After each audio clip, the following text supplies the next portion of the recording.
Well, welcome, Alexis. I'm so pumped to get to know you more and to get to know your grant writing journey. I guess we'll just start off. Will you just tell me a little bit about you and why you decided to become a grant writer? Yeah,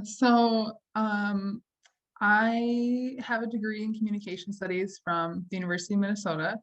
And after I graduated, I knew I just wanted to keep doing more writing and get involved with the nonprofit sector. And so I started working at the Ronald McDonald House in Fargo, North Dakota.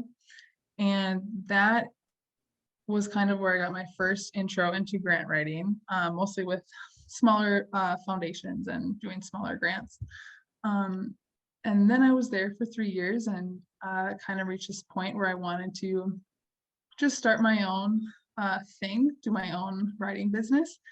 And so I turned in my notice and I started a business, Goods of a Soul. And uh, I started offering ghostwriting and copywriting and grant writing. And then it's just been fun to learn more about grant writing. And I like being involved with the nonprofit community still. And uh, I think that Learn Grant Writing, you talk about this a lot, but you learn a lot.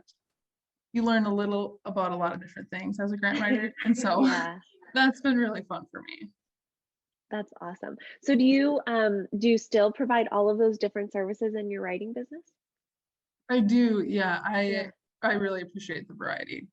Yeah, I'm sure your clients do too. It's kind of fun. Cool. Mhm. So what made you, obviously branch out into writing as a business specifically instead of finding, another job that included writing? What made you really want to start your own business and yeah, work for yourself? Yeah, so part of it is I have this like long-term dream of becoming an author and writing a book and just doing Hmm. more personal writing projects that way. Yeah. Um, but oftentimes it doesn't pay anything when you first get started, right? And so I wanted to have something that funded that while I, continued building my writing skills. Hmm. And as my husband and I considered how we wanted to start a family soon, having that flexibility of working from home and making your own schedule, working as many hours as you want or need, Hmm. was really, really appealing for us. Yeah, it's so cool. So exciting. Cool. So what is your proudest accomplishment thus far in your grant writing journey? Yeah, that's a really great question. I would say I don't have a specific um, moment to pinpoint like, oh, I won this specific grant for this client, Mm. but I think just learning all the things I've learned, um, being able to work with nonprofits all across the United States and connecting with other grant writers and learning more about tribal organizations and how grants work with them and just getting some exposure to funders of all different sizes, federal or foundation, national, local, and scope. So just everything I've been able to see has been really fun. Yeah, I love that. So tell me a little bit about kind of what a day in the life looks like, or how many clients you choose to have in a quarter, or how you organize kind of your workflow. Hmm. Yeah, that's a really good question. And it is still ebbing and flowing as I'm kind of growing and figuring out what I want things to look like. I would say, so right now I have 3 or 4 clients I'm working with right now. Most are grant writing, Hmm. some I'm doing like a funding strategy for, and um, I have some other grants or some other clients where I'm just doing like copy for their website. And so um, today specifically, I'm just doing a lot of research. And so that looks like Nice. me next to my computer, quietly, like reading the interwebs for a long time. Yes. Yeah. The great part about going working from home, hopefully, is that you can take a break in the middle of that to be like, I have to step away from this computer for 2 minutes. Yeah. yeah, I can definitely do that. And it's finally starting to warm up here in Yay! Minnesota. So sun's out. That's good. Yeah. Does it feel like spring is on the way? Yes, it's taking a long time, but it is coming. That's how I feel as well. So cool. Well, I think that it's so cool that you have so much freedom, and that you get to learn so many different things along the way. I think it's one of the unique elements of grant writing or owning your own business, right? You just constantly are Mhm. learning.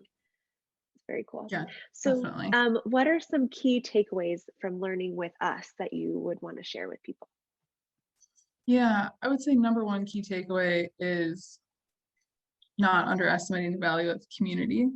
Mm, I kind of mentioned this already, but the reason that I've been able to work with nonprofits from all across the country and get involved with, tribal organizations, is because of connecting with people within the Learn Grant Writing community. I wouldn't have been able, or as easily been able, to find myself in those opportunities. Um, Another key takeaway is just like not being scared, right? Like mm, I was scared to submit this proposal for a large grant writing contract, but that just because I was scared, that didn't mean that I should not submit it still. Like I should still keep going and put it together and submit it and see what happens. And then yeah. if I do get it, awesome. I have a whole community of people I can rely on to help me. And if I don't get it, which I didn't get it, I can reach out and ask for feedback and what can I Yeah. do better for next time. And now I know. And so just Mhm. kind of pushing through some of that like imposter syndrome or like fear that comes along with trying new things and starting your own business. Yeah. So on that front, is there something that was a tipping point for you in in any of the examples you shared, but when you felt that imposter syndrome and you decided to go for it anyway, you decided to push yourself past that fear. Was there something specific that you did to help yourself get there? Um, so I think part of it um, is listening to other people, right? Like Mm-hmm. you were very encouraging, Meredith was very encouraging. And then at a certain point, like, yeah, I just had to decide that I could do this. Yeah. This is a little bit unrelated but related. In high Yeah. school, I played high school sports and smaller school. And so it was not unusual for like a ninth grader or 10th grader to play on the varsity team. And so oftentimes, ninth grade, 10th graders would get moved up to varsity to play. Mhm. And I had a coach that would say, yeah, I know it feels weird, but just act like you belong. Like act like you belong on varsity. And Mhm. eventually, like you'll start to embody that, right? You won't look Yeah. so scared and timid on the court, right? Like you start to believe it yourself. And so you just kind of have to like act like you belong. And Yeah. you probably already do belong and you Mhm. have the experience. And so just show up that way. Oh, I love that. No wonder you still love to run. You've been an athlete since day one here. Right. Right. Oh, that's really, really cool. That's awesome. Um, I want to take a pause, but I do want to ask so I think it was really brave of you to ask for feedback from um, so for context, you applied for a really great, big grant proposal, right? It would have been a large contract per year and Mhm. one scary to apply for. And then when you didn't receive it, you were brave enough to ask for feedback. How did that conversation go? Like, was it nerve wracking to even ask for feedback? And yeah, talk me through it. Yeah, definitely nerve wracking to think about asking for feedback and then to, draft up that email and send it. But I've done it a few other times with other jobs that I haven't Yeah. received, and it's good. Like, it's really good to do.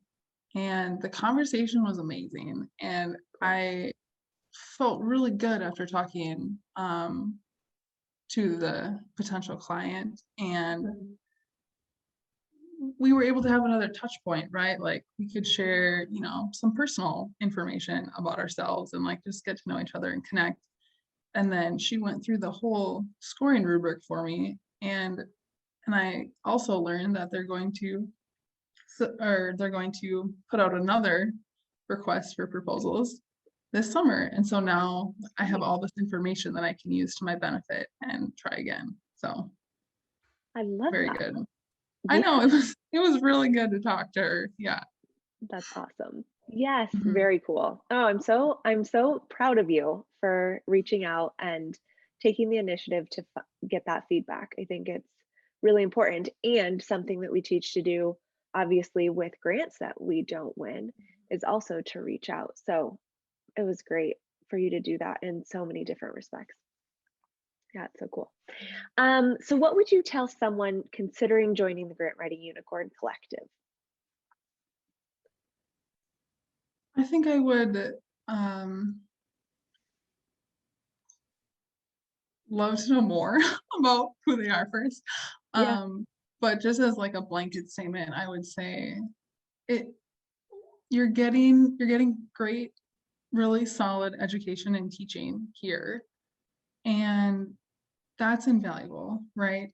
And the other piece that you're getting when you join Learn Grant Writing or the Unicorn Collective is this huge community of people that are for you, and there are work opportunities available that will come up undoubtedly, and they're here to cheer you on. And so having people like that in your corner is really uh, special and important, I think, when you're trying to do something new or something that maybe is a little bit scary for you. Yeah. Awesome. Mhm. I love that. Cool. So if there's one thing that we can continue to do to continue to serve you, especially as you grow and advance and excel in this career, what would it be? Mhm. I think I think you guys are doing a really, really great job. And um, the one thing I can think of is that you and that I hope that you will continue to do, and I'm sure you will, is to continue to listen to people in the collective, in the community. What are their needs? What are their goals? And you're trying to meet those needs and help them reach their goals. And so just keeping, open ears and uh, Mhm. listening, and then responding well to that. So Yeah.